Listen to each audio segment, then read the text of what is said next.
Transform your Notion pages into structured powerhouses by mastering the art of creating intuitive sidebars.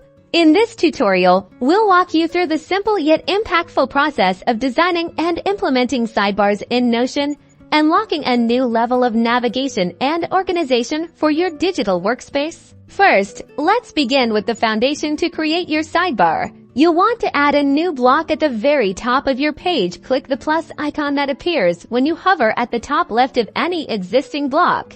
From the block options, select column. This action will split your page into two vertical sections. The left column will serve as the home for your sidebar. You can now begin populating this space with the elements you need for quick access and navigation. Start by adding headings to categorize your sidebar content type, followed by heading, and choose your preferred heading style to create a clear organizational structure. For navigation, the link to page block is your best friend. Type then link to page and select it from the menu. You can then search for and choose any of your existing Notion pages to link directly.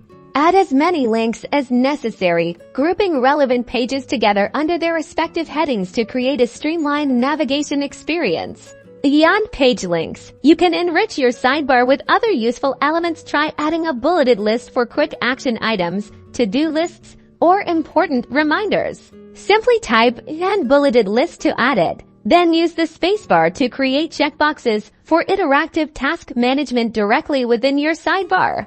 Once your sidebar is populated, you can adjust its width by clicking and dragging the vertical divider between the two columns. This allows you to fine-tune the visual balance of your page.